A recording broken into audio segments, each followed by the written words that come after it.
Anton!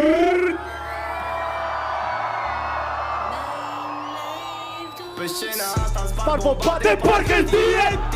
Rulează muzica ca de parcă-i MTV. Schimb locații într-una de parcă-i BNB. Haterii toți la joacă până îmi dau și s-ar putea să îți iei gherlă. Pentru măta sorna viața ta. Sunt donator de spermă. Viața dinainte a fost și-a fost, dar asta e eternă. Cu roadele crescute în timp ce tu băleai pe pernă. Multe târfe ne-a pus piedici, le-a dat la muie.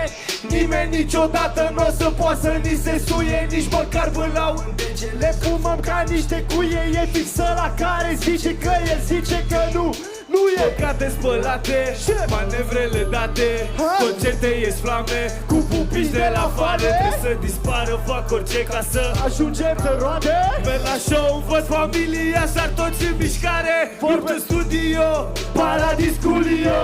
Dai cu pix bulion, negru călău gen funeral. Vorbesc prost și se află tot, e mică lumea, bro. Doamne, cu un ochi deschis ești cel mai Umplă zvonurea, pulea, bag pula, le umplu gura. Căcat mănâncă într-una, Nu produci nimic, ești gluma. picioare scurte, Fugit, te-am prins că cărul minciuna. Ăștia fac uite când văd că nu le mai iese.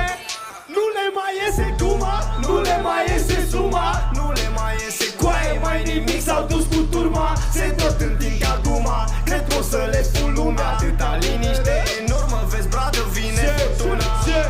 Floare pro de oameni tari, sar pe ei ca bulbazar. Nu-mi trebuie vreun nazal ca să rupem lumea-i clar. Sticle goale Ca la bar, femei goale, țâțe mari, telefoane, poze iar Bacovia și Marco Glass.